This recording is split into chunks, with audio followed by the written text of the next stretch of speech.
Last episode में देखते चिसाकी के बॉडी से स्पिरिट निकलता है और हम फिर से फ्लैशबैक देखते हैं। चिसाकी सो रहा होता है और शिगाहिरा कहता है, चिसाकी क्या तुम पहले से ही सो रहे हो? और अपने मन में कहता है, मुझे लगता है उसे उठाकर ले जाऊंगा। तभी वो चिसाकी को देखता है और अपने शॉट को निकालते हुए कहता है, फिर भी ये मेरा सबसे अच्छा रोमांस हो सकता है, मैं इसे आजमाना नहीं चाहता। और वो चिसाकी पे अटैक कर देता है। तभी एक हाथ आके शिगाहिरा के शॉट को पकड़ लेता है और शिगाहिरा कहता है, अच्छा ऐसा है, तुम छिपे रहते हो लेकिन तुम ही उसे प्रोटेक्ट करते हो। मुझे लगता है कि कुछ अजीब है, क्योंकि चिसाकी हमेशा से ही नींद में रहने वाला शख्स रहा है, लेकिन कई बार उसके चाल सरप्राइजिंग रूप से तेज हो जाती है। तो अगर सच में यही तुम्हारा इरादा है, क्या तुम्हें कम से कम मेरा अच्छा से स्वागत नहीं करना चाहिए? और ये सुगो मोगामी होता है जो क्रीपी की तरह हंस रहा होता है और चिसाकी के आंख भी ग्लो करने लगते हैं। सुगो मोगामी कहता है, ये कैसे हालात है, शायद किस्मत का ही खेल है। और उससे जबरदस्त एनर्जी निकल रहा होता है और सुगो मोगामी कहता है, यह शायद एक कमजोर टीचर और उसके रोते चिल्लाते स्टूडेंट के बीच एक छोटी सी फाइट इतना एक्साइटिंग है। चिसाकी कहता है, चुप रहो। सुगो मोगामी अपने हाथ को उठाते हुए कहता है, तुम्हारे साथ ईमानदारी से कहूँ तो मैं यहाँ नहीं रहना चाहता। और हंसने लगता है और अपने हाथ को अपनी बॉडी के अंदर डाल देता है और फिर उसमें से कुछ निकालता है और कहता है, स्पिरिट लालटेन चाउचन ओबाका, जिसे शिगाहिरा उस बॉक्स के आंखों में देखता है और वो किसी और ही जगह टेलीपोर्ट हो जाता है और कहता है ये। तभी शिगाहिरा के मुंह से ब्लड आने लगता है और वो अपने ब्लड को ठोकता है और हॉर्न के पंच को याद करते हुए कहता है, वो अटैक। शिगाहिरा के पीछे वाले आंखों कुछ होता है और शिगाहिरा को जबरदस्त झटका लगता है और शिगाहिरा को याद आने लगता है कि वो अंडरग्राउंड सीढ़ी से नीचे उतरने लगता है और वो सीट के पास जाके खड़ा होता है। सीट और बाकी इनह्यूमन भी शिगाहिरा को देखता है। प्रेजेंट में शिगाहिरा अपने सीट को पकड़ लेता है। तभी वहाँ पे धमाका होता है जिससे शिगाहिरा उस तरफ देखता है और चिसाकी शिगाहिरा के पीछे आके उस पर अटैक कर देता है, जिससे शिगाहिरा हैरान होता है। शिगाहिरा टप्पा खाते हुए दूर जाने लगता है। सुको मोगामी अपनी बॉडी से 2 शॉट को निकालने लगता है, जिसे चिसाकी पकड़ता है और कहता है, खटानस। जिसे शिगाहिरा भी उसे देखता है। फिर से फ्लैशबैक देखते हैं और वो दोनों ट्रेनिंग कर रहे होते हैं। चिसाकी कहता है, ये नकली था, इस बार मेरे खिलाफ असली फाइट लड़ो। मैं जानता हूँ कि तुम लेफ्ट हैंडेड हो, तो फिर तुम मुझसे राइट हैंड से क्यों लड़ रहे हो? और काफी ज्यादा भड़कने लगता है। शिगाहिरा हाफी भरते हुए कहता है, क्या तुम सिर्फ इसी वजह से नाराज हो? लेकिन तुम सही कह रहे हो, जैसा तुमने कहा मैं लेफ्ट हैंड स्वॉर्डमैन हूँ, लेकिन मुझे उम्मीद है कि तुम समझ सकते हो कि मुझे अपने राइट हैंड से ट्रेनिंग करने की भी आदत है। इसे चिसाकी अपने मन में कहता, आदत? इस हाथ में दुश्मन का कोई इरादा नहीं है। मेरे कटाना के लास्ट में सिर्फ मेरे लेफ्ट हैंड से ही किलिंग इंटेंट का इरादा है। चिसाकी, जब मैं किसी को मारना नहीं चाहता तो मैं अपने राइट हैंड का यूज करके उससे लड़ता हूँ। और प्रेजेंट में देखते हैं उन दोनों का शॉट आपस में टकराता है और वो दोनों काफी स्पीड से एक दूसरे से लड़ने लगते हैं और कहता है, ये दर्द कभी खत्म नहीं होगी, लेकिन इस दर्द के कारण मेरे दिमाग में कुछ बात आई, मेरा होना और मेरे यादों के टुकड़े। तभी हम फिर से फ्लैशबैक देखते हैं। सीड अपने टेंटिकल से शिगाहिरा को पकड़ चुका था और शिगाहिरा बताता, ये तो अमेजिंग है, मेरी विश बेकार थी, वो इनह्यूमन बहुत ही पावरफुल था, मैं तो पहले ही मर चुका था, लेकिन मुझे मारने के बजाय उसने मुझे अपना बना लिया। सीड का इंचाइनमेंट मेरे बॉडी का एक हिस्सा बन गया, एक डिजास्टर जो मेरे बॉडी के अंदर भरा गया। नॉलेज, कंट्रोल, वफादारी। सीड ने जड़ पकड़ी और फिर मुझसे सब कुछ छीन लिया। उसने मेरे लाइफ पर कब्जा कर लिया, मेरा एक हिस्सा बन गया।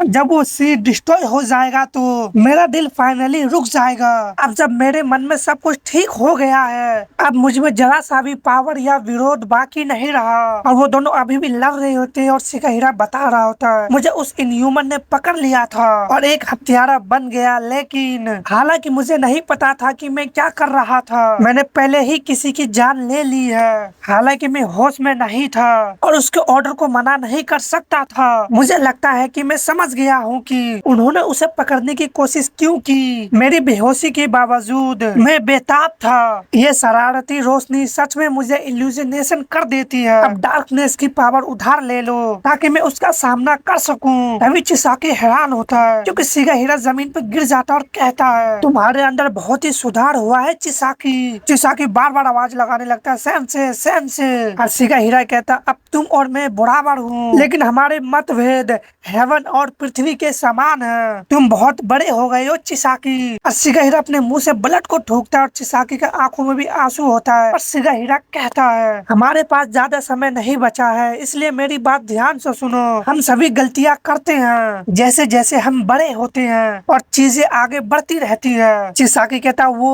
और शिगाहिरा कहता लेकिन तुम्हारा काम आसानी से हो जाना चाहिए। और अपने हाथ को उठाते हुए कहता मेरी तरह मत बनो जिसे पकड़ लिया गया और चुप कर दिया गया। लाइट को फॉलो करे, अपने चुने हुए रास्ता पे चलते रहे। और चिसाकी का सिर पे हाथ रखता और कहता है नींद में रहने के लिए तुम अपने आप को दोष मत देना, रो मत, कम से कम मैं अपने अंतिम पलों में तुम पर निर्भर रह सकता हूँ, आने के लिए थैंक्स। और चिसाकी काफी फूट फूट के रोने लगता है। केंटा भी ऊपर होता है जिसे देख के शिगाहिरा कहता केंटा, अपने शॉट को पकड़ता और आगे बढ़ते हुए कहता है मैं लगभग अपनी लिमिट तक पहुंच चुका हूँ। और वो आगे बढ़ते हुए कहता लेकिन मेरा चुपचाप चले जाने का कोई इरादा नहीं है। और शिगाहिरा आगे बढ़ते हुए अपने शॉट को अपने म्यान में रख लेता है। फिर वो काफी स्पीड से आगे बढ़ने लगता है जिसे देख के नेजी भी हैरान होता है, लेकिन वो नेजी से भी आगे बढ़ जाता है। इससे नेजी कहता शिगाहिरा, सीड इससे बिल्कुल खामोश होता है। और शिगाहिरा कहता तुमसे निपटना बहुत ही मुश्किल है, भले ये मेरे एबिलिटी के अंदर ना हो, भले ये इम्पॉसिबल हो,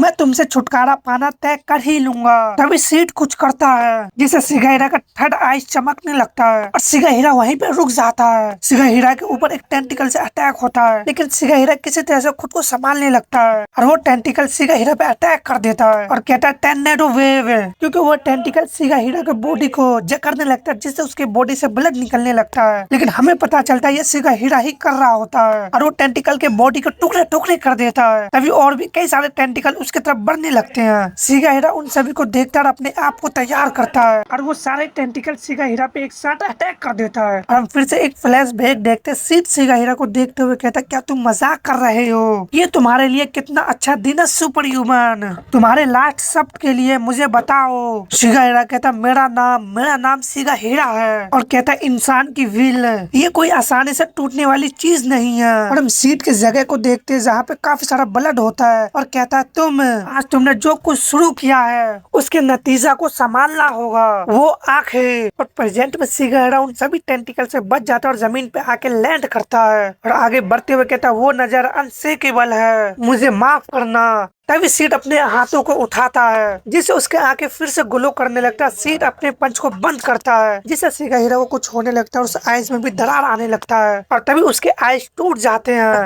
और शिगाहिरा को वो सभी पहले याद आया होता है जो वो चिसाकी के साथ बिताया होता है और फिर उसको चिसाकी का रोता हुआ चेहरा याद आता है जिससे वो खुद को संभालता है। इससे सीड भी काफी हैरान कहता क्या? शिगाहिरा कहता मेरा दिल रुक गया होगा। तभी एक बुलेट काफी स्पीड से आगे बढ़ते हुए शिगाहिरा के हाथों के आर पार हो जाता है और फिर पैरों पे भी अटैक होता है और फिर उसके पेट में। लेकिन शिगाहिरा अभी भी हार मानने के लिए तैयार नहीं होता। इससे सीड भी हैरान होता है, कहता है लेकिन अभी भी। शिगाहिरा अपने जगह पे ही खड़ा होता है, सीड उसे ही देख रहा होता है। तभी वो अपने शॉट को पकड़ लेता है। हम फिर से एक फ्लैशबैक देखते हैं जिसमें शिगाहिरा कहता है मैं कल के बारे में थोड़ा निराश हूँ, वो बहुत बड़ा था लेकिन उसका स्वाद इतना अच्छा नहीं था, तुम्हें उसे देखना चाहिए था चिसाकी, अपना सिर नीचे रखो। जिससे चिसाकी हैरान कहता क्या? और वो शिगाहिरा को देखने लगता है, कहता जब उसने।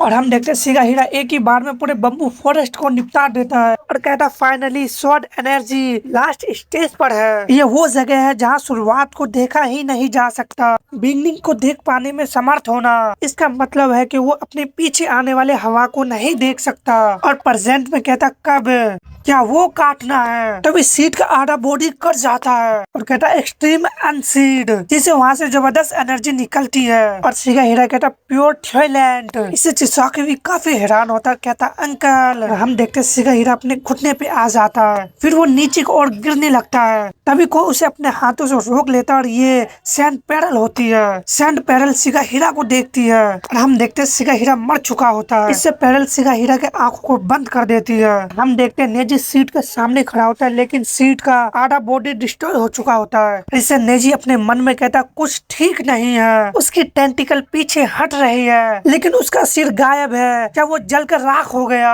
तभी कोई हामी भरता है जिससे नेजी पीछे को और देखता है और वहाँ पे एक और इनह्यूमन के देखते हैं जिसके हाथों में सीट का गर्दन होता है और वो कहता है क्या तुम इसे ढूंढ रहे हो? और ये सीट बेकन होता है। नेजी और पैरल देख के ये सब काफी हैरान होते हैं और सीड कहता है मुझे इसे मानना ही होगा। उसने अपनी आजादी और जिंदगी छीने जाने पर भी अपनी समझदारी दिखा दी। शुरू से लेकर अब तक उसकी ब्लेड की धार तेज बनी रही। मैं तुम्हें एक एक करके सिगाहीरा में शामिल होने के लिए भेजूंगा। और सीड की बॉडी से जबरदस्त एनर्जी निकलने लगता है। इससे क्रिलो और दानयांग भी हैरान होती है और वो सभी भी सीड से निकलने एनर्जी को देखता है और स्कॉच कहता है क्या ये क्या बकवास है, क्या कोई अर्थ क्यूक है। किरिलो कहता है बेस्लोनीम और दानयांग भी कहती है नेजी। किरिलो कहता है ये एहसास मैं जानता हूँ और कायली के साथ फाइट याद करने लगता है। सीड के एनर्जी से आसपास के चीज भी हवा में उड़ने लगते हैं। यहाँ तक कि चिसाकी भी पीछे को होने लगता है और वो खांसते हुए अपने मन में कहता है ये फाइट अभी खत्म नहीं हुआ है, मेरी पूरी बॉडी बुरी तरह से कांप रही है, कुछ तो है वो चल रहा है। नेजी भी उसे देखते हुए कहता अच्छा ऐसा है। जब हमारी पहली बार सीड से मुलाकात हुई इस हालात में वही सबसे बड़ा विरोध का रीजन था, पर जब मैंने उसके अंदर की अपार पावर महसूस की सच में उसकी पावर खतरनाक थी।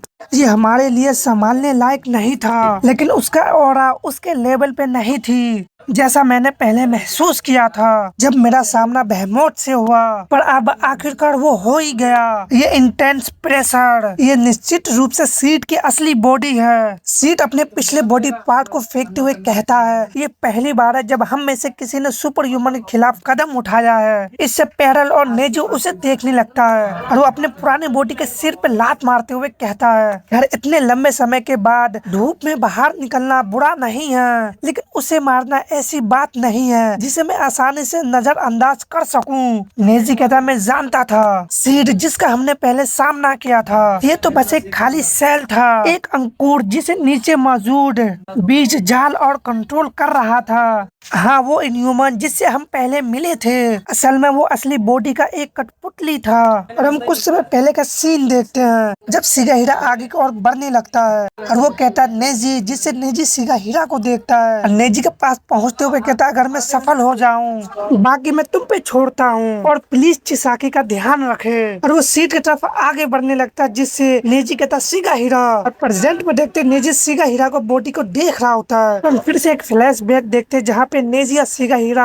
एक छत पे बैठे होते और सिगाहीरा कहता है मैं ये इसलिए नहीं कर रहा हूँ क्योंकि ये मेरा मिशन है। ये कुछ इस तरह है कि ये ऐसा काम है जो मुझे करना है लेकिन मैं करना भी चाहता हूँ। यही बात मुझे आगे बढ़ाती रहती है। मुझे जापान बहुत पसंद है और दूसरे लोगों से मिलने जुलने के लिए अपना देश छोड़ने का मेरा कोई इरादा नहीं है। इससे नेजी हंसने लगता और कहता है तुम कभी नहीं जानते फ्यूचर में एक दिन ऐसा आएगा जब हम सारे सुपर ह्यूमन एक साथ होंगे। सिगाहीरा कहता ये ऐसी बात है जिसके बारे में मैंने कभी नहीं सोचा। ऐसा लगता है जैसे तुम फ्यूचर की भविष्यवाणी कर रहे हैं। मुझे अजनबियों के बीच अच्छा नहीं लगता, लेकिन अगर हम फिर मिलेंगे चलो कुछ साकी पीते जो मैंने खुद बनाया है। और प्रेजेंट में नेजी अपने वेपन को पकड़ लेता और कहता है तुम्हारी हार्ड मेहनत व्यर्थ नहीं गई है, आज मैं इसे खत्म करने में तुम्हारी मदद करूंगा। ये फाइट और फ्यूचर में होने वाली हर फाइट। तभी सीड अपने हाथों को देखने लगता है और फिर वो अपने हाथों को नीचे की ओर करता है जैसे उसके हाथों से टेंटिकल निकलने लगते और जमीन में धंस जाते हैं। ये देख के वो दोनों भी हैरान होते हैं क्योंकि जमीन से और भी ब्लैक कलर के टेंटिकल निकल जाते हैं और वो सीधे सेंट पैरल पे अटैक कर देता है। पैरल सिगाहीरा को बॉडी को लेकर आगे की ओर जाने लगती है और उन सभी अटैकों से बचने लगती है। नेजी उस अटैक को देखते हुए कहता है ये बिल्कुल ही अलग है, वो बहुत ही तेजी से सुधार कर रहा है, उसकी पावर और स्पीड इनक्रेडिबल रूप से बढ़ गई है, लेकिन पहले की तरह उसकी मूवमेंट लिमिट है क्योंकि वो एक ही जगह पे ही रहता है। और आगे बढ़ते हुए सीट पे अटैक कर देता है और कहता फ्लाइंग सेट, जिससे सेट आगे की ओर बढ़ने लगता है और सीट के पास पहुंच जाता है। तभी सीट अपने जगह से गायब हो जाता है। इससे नेजी काफी हैरान होता है, कहता जमीन डैम इट। तभी सीट नेजी के पीछे से निकलता है और काफी सारे टेंटिकल से एक जबरदस्त पंच बनाता है जिसे नेजी भी नोटिस करता है, लेकिन सीट वो पंच नेजी को मार चुका होता है जिसे नेजी जाके बिल्डिंग से टकराता है और बिल्डिंग के भी टुकड़े टुकड़े हो जाते हैं और कहता तुम अगले हो। और हम देखते हैं उस अटैक से नेजी काफी सारे बिल्डिंग को तोड़ते हुए एक पुल के नीचे जाके गिरता है और एक ही पच में नेजी का हालत काफी खराब हो जाता है और वो अपनी जगह पे ही बैठा होता है, जिसे एक बंदा देखते हुए कहता क्या ये क्या है। तो दूसरा बंदा कहता मुझे नहीं पता। पहला वाला कहता ऐसा लगता है जैसे वो अभी अभी आसमान से गिरा है। वो कहता नहीं, उसने ऐसा नहीं किया बेवकूफ। और उससे पूछता क्या तुम सच में सीरियस हो। दूसरा वाला कहता चुप रहो। और वो अपने आंखों को बड़े करते हुए कहता मैं ठीक से देख नहीं सकता, तुम्हें पता है, लेकिन अभी के लिए चलो ऐसे ही मान लेते हैं जैसे हम मर गए हो, ठीक है। जिससे मोटू बंदा रोने लगता है और वो कहता है इस सिचुएशन से बाहर निकलना मुश्किल होगा, मैं तो बस तुम्हें फॉलो कर रहा था, अब हम यहाँ हैं। और नेजी अभी भी अपनी जगह पे होता है। दूसरी तरफ देखते सीट पैरल को पंच मारता है, जिसे पैरल झुकते हुए डॉच कर लेती है और फिर वो आगे को और बढ़ने लगती है, जिसे सीट भी देख लेता है और पैरल जाके सीट के पेट में अटैक कर देती है। पैरल दोबारा आगे बढ़ती है लेकिन सीट उसके फेस पे जबरदस्त पंचर देता है। पैरल भी उसके फेस पे पंचर देती है। सीट दोबारा पैरल के फसली पे अटैक कर देता है, इससे पैरल करहा जाती है और सीट पैरल को देखते हुए अपने मन में कहता है कितनी जबरदस्त पावर और स्पीड है, वो जरूर अपनी पूरी पावर छुपा रही होगी। सीट अपना पंच को बनाते हुए पैरल पे अटैक कर देता है, जिससे पैरल अपने घुटने पे आ जाती है और सीट कहता है सच में ये सेंट पैरल है।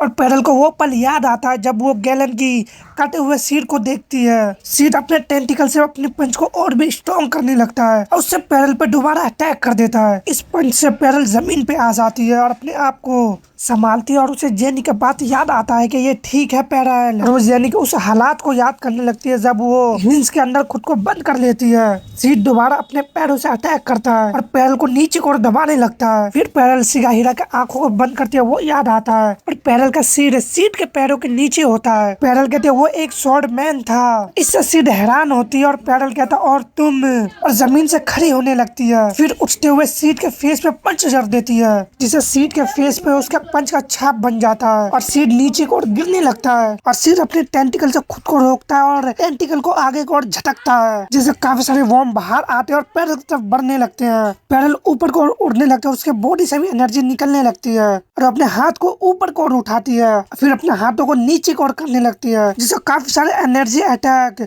उस डेड वॉर्म पे गिरने लगते हैं। वो दोनों अपनी जगह से गायब होते हुए एक दूसरे के सामने पहुंच जाते हैं और उन दोनों के फाइट से जबरदस्त एनर्जी निकलने लगते हैं और एक दूसरे में पंच और लात बरसाने लगते हैं। तभी पैरल के पंच को सीट पकड़ लेता है और अपना पावर अप करते हुए कहता है कितना दिलचस्प है। और पैरल के पैरों को टेंटिकल से जकड़ लेता है और उसे जमीन की ओर खींचने लगता है और उससे कहता है जैसा कि मैंने पहले कहा, तुम्हारी मौत बहुत ही जरूरी होगी। और बाकी टेंटिकल से एक वेपन बना लेता है, जिसे वो पैरल पे अटैक कर देता है। पैरल भी उसे आते हुए देख रही होती है और कहती है मेरी एक ही विश है उन सभी लोगों के लिए जो मुझ पर भरोसा करते हैं, मैं और स्ट्रॉन्ग बनना चाहती हूँ। ऐसे लोग हैं जो मुझ पर बहुत ज्यादा निर्भर है और मैं हर किसी को प्रोटेक्ट करना चाहती हूँ। जैसे हम कहता है ये बात सच में चिंता करती है, क्या तुम जानते हो। पैरल कहती है मैं समझती हूँ, तुम जानते हो कि मैं अभी भी ज्यादा स्ट्रॉन्ग नहीं हूँ, इसलिए मैं खुद को और भी ज्यादा स्ट्रॉन्ग बनाना चाहती हूँ। जैसे हम कहता है लेकिन तुम्हें भी कभी कभी आराम की जरूरत होती है, तुम्हें हर चीज अकेले ही ढूंढने की जरूरत नहीं है। और प्रेजेंट में देखते हैं पैरल के पीछे जबरदस्त धमाका होता है, जिससे पैरल अपने पीछे को देखने लगती है और ये वेस्लो होता है जो कहता है तुम सच में बहुत ही बेवकूफी कर रहे हो, तुम एक कीड़े हो जो मेरे पैर रखने से ही मारे जाओगे,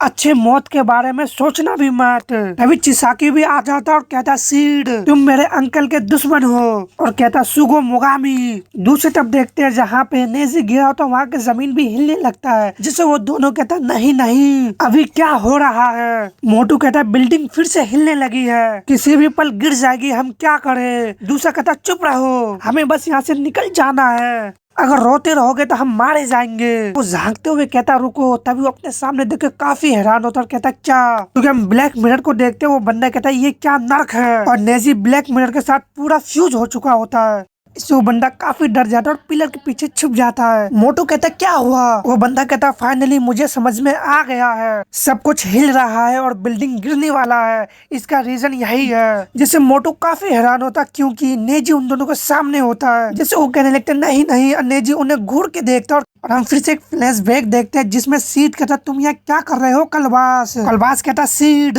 सीड कहता मेरे रास्ते से हट जाओ। इससे कलबास कहता ठीक है। तभी हम देखते वहाँ पे मोरलेस भी होता और कहता सीड तुम जानते हो कि मैं पर्सनली रूप से ये देखने के लिए यहाँ आया हूँ कि क्या हो रहा है। क्या मैं इस लायक था कि तुम अपनी किसी कठपुतली को मुझसे बात करने के लिए भेजे। जैसे सीड खामोश होता है हम जमीन में से देखते कुछ निकलने लगता और देखते ये असली सीड होता है जो कहता है तुम मुझसे बात करो। मोरलेस कहता सीड तुम्हारा और मेरा मकसद एक ही है। आखिरकार तुम उसी रास्ते पे चल रहे हो जिसमें मैं चल रहा हूँ। ऐसे यकीन के साथ मुझे इसकी परवाह नहीं कि तुम आगे क्या करने जा रहे हो। तुम उन लोगों के साथ जो भी करने जा रहे हो ये तुम्हारा बिजनेस है। लेकिन अगर हम सुपर ह्यूमन के बारे में बात कर रहे हैं तो याद रखो कि वो एक पूरी तरह से अलग कहानी है। अनजानी लापरवाही, घृणा, सावधानी की लिमिट और जिज्ञासा वो नफरत के लायक है। तुम चाहो जैसे भी उन्हें आंक लो पर याद रखो वो सुपर ह्यूमन हमारे दुश्मन है। वो एक दिक्कत है जो हमारी सबसे बड़ी इच्छा की ओर आगे बढ़ने से रोकती है। अभी सीड कहता है मोरलेस।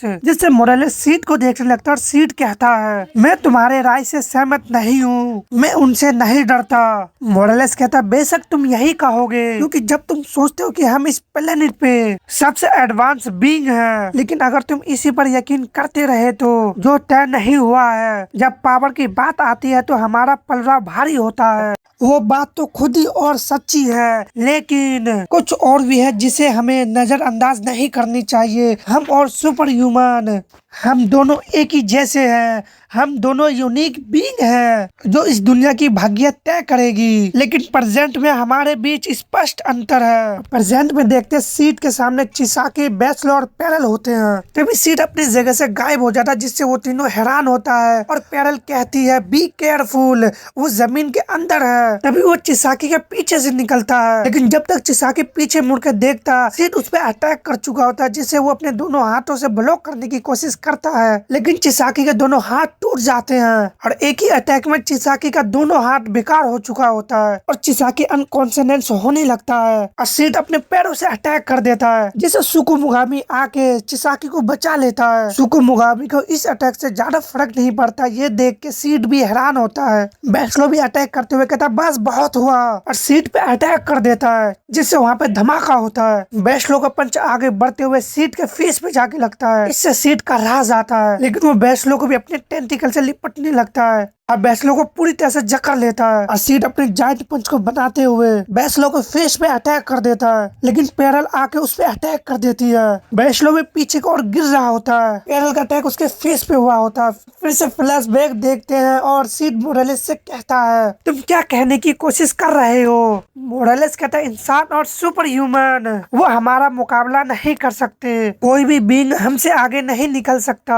लेकिन ऐसा इसलिए है क्योंकि किसी भी सुपर ह्यूमन ने अभी तक ट्रांसेंडेंट पार नहीं किया है और सुपर ह्यूमन अलग होते हैं। वो ऐसे बीइंग है जो अपने अस्तित्व से ही डर को जीतने की कोशिश करता है। लेकिन क्योंकि हम ट्रांसजेंडर से आगे बढ़ चुके हैं हम उसके ग्रोथ के लिए सीढ़ी या सहारा है। एक और बात जो कहना चाहूंगा उनमें और भी स्ट्रॉन्ग होने की कैपेबिलिटी है। यही हमारे बीच के एक मेन अंतर है। सबसे बड़ी दिक्कत यह है कि हम ही उन्हें आगे बढ़ने का रास्ता दे रहे हैं। तुम्हारी कोई भी बेढंगी कहानी जो मेरे रास्ते से अलग है बस बहाना है। उम्मीद है कि तुम साफ साफ समझ रहे हो कि मैं क्या कह रहा हूँ। सीड परसेंट में देखते सीड पैरल के अटैक से नीचे की ओर गिरने लगता है और कहता है मोरलेस तुम गलत हो और वो दोबारा गायब हो जाता है जिससे वो तीनों अपने सामने की ओर देखने लगता है। वो जमीन से निकलते हुए पैरल के फसली पे अटैक कर देता है जिससे पैरल सीड को देखती है और सीड दोबारा जमीन के अंदर चला जाता है और बेस्लो पे अटैक करते हुए कहता है सीड कहता है बस देखो और देखो।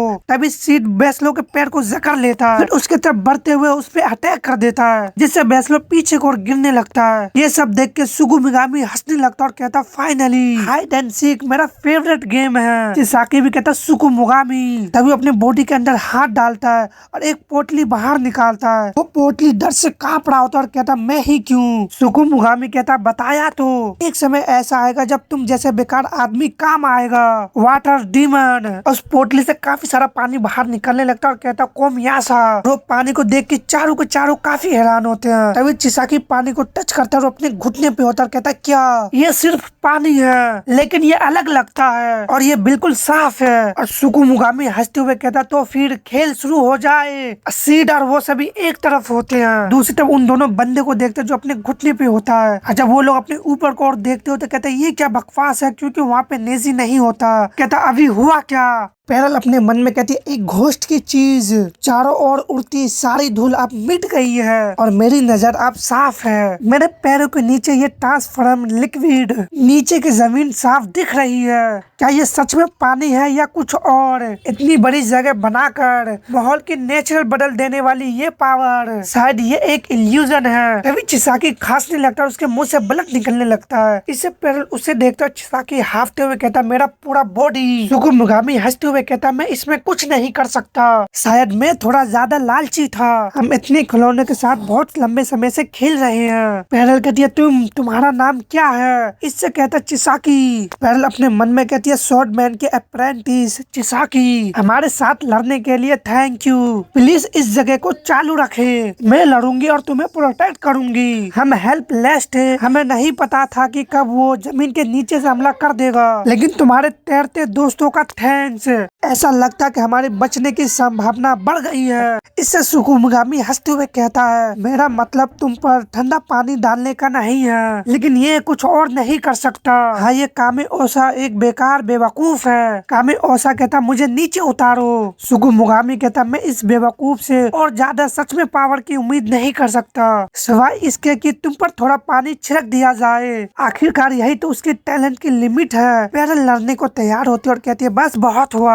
अभी वहाँ से जबरदस्त एनर्जी निकलने लगती है, जिसे पैरल चिसाकी और सुकुमुगामी अपने आप को संभालते हैं और सामने की ओर देखते हैं। और हम देखते हैं बेस्ला और सीड आपस में लड़ रहे होते हैं और वो दोनों एक दूसरे के फेस पे पंच मारते हैं। बेस्ला को फेस पे दोबारा पंच पड़ता है और सीड दोनों हाथों को मिलाते हुए बेस्ला पे अटैक कर देता है, जिससे वहाँ से जबरदस्त शॉक वेव निकलती है और पैरल भी आगे की ओर बढ़ रही होती है। वो अपने सामने देख के रुक जाती है क्योंकि बेस्ला उसे मना कर देता है। और हम कुछ समय पहले का सीन देखते हैं जब ये लोग ऑस्ट्रेलिया आ रहे होते और कहते हैं जैसा कि उम्मीद था तुम सच में पावरफुल हो, तुमने अपनी ज्यादातर एनर्जी खर्च कर दी है, लेकिन अब तुम्हारा वजन बढ़ रहा है और तुमने कुछ भी नहीं खाया।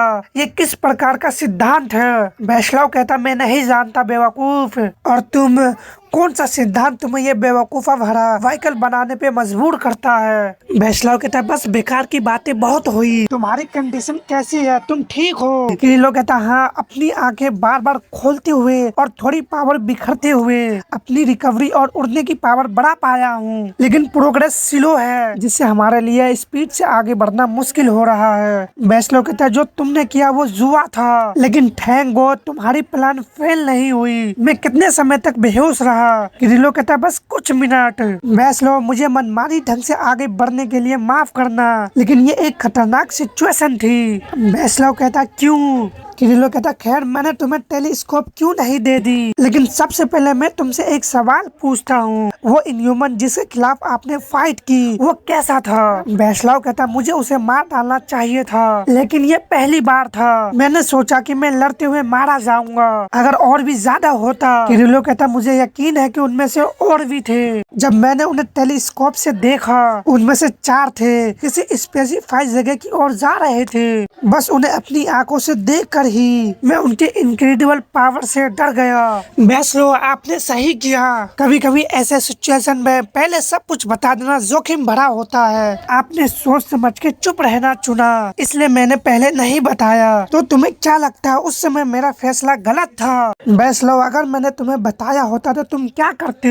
बेस्लाव कहता सच में मुझे जो पावर महसूस हुई वो इनक्रेडिबल था। किरिलो कहता उसकी चिंता मत करो, तुम्हारा फैसला मेरे लिए मायने नहीं रखता। और काफी चिढ़ जाता और अपने मन में कहता वो इनह्यूमन, उसमें और भी कुछ थे, मेरे पास होना चाहिए था, उनमें से कम एक से छुटकारा मिल गया। बकवास। और प्रेजेंट में देखते हैं पैरल बेस्लाव को ही देख रही होती है और बेस्लाव काफी गुस्से में होता है और उसके तरफ हाथ करते हुए कहता है तुम बिल्कुल सही समय पर आए हो सेंट पैरल। लेकिन मुझे ये काम अकेले ही करने दो। अब मेरी टेस्ट की बारी है। और अपने हाथों को फैला लेता है और उससे एनर्जी निकलने लगता है। और इस समय पे देखते हैं बेस्लो काफी ज्यादा पतला हो चुका होता है और सीड से कहता है मैं तब तक लड़ता रहूंगा जब तक तुम्हारा कुछ भी नहीं बचेगा, इसलिए ये तय करे कि तुम भाग ना जाओ। इससे सीड भी काफी हैरान कहता क्या। अभी बेस्लो सीड पे अटैक करते हुए आगे बढ़ जाता है। इससे सीड जमीन पे गिर जाता है। इससे कोई फर्क नहीं पड़ता कि कितने विरोधी है और सीड भी अपने पैरों से बेस्लो पे अटैक कर देता है और कहता है या फिर वो मेरे खिलाफ फाइट में एक साथ शामिल हो जाए। तभी बेस्लो अपने पंच को उठाता है और सीड के पेट में जबरदस्त पंच मारता है जिससे सीड करहा जाता है और कहता मैं बस अपने आप पर डाउट नहीं करना चाहता। और वहाँ से शॉकवेव निकलने लगता है और वो दोनों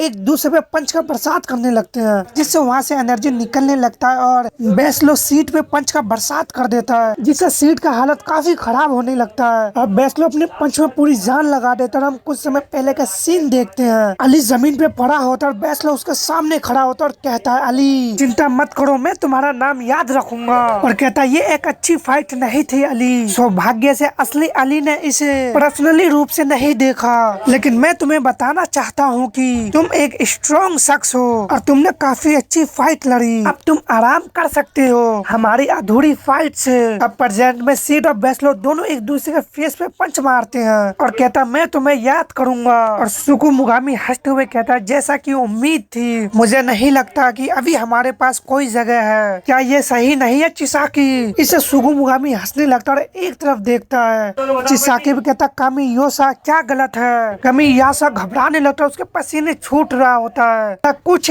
इसलिए सुकुमुगामी भी कहता कुछ आ रहा है ये मैजिक जगह में जो कोमियासी ने बनाई थी। तभी हम ब्लैक एनर्जी को देखते हैं जो हमारा नेजी होता है और वो आके वहाँ पे लैंड करता है जिससे सभी उधर देखने लगते हैं और वो सभी नेजी को देखने लगता है। नेजी कहता मैं यहाँ हूँ, लेकिन क्या था वो, क्या था जो मुझे इस जगह तक ले आया। और हम नेजी को एक अलग ही रूप में देखते हैं।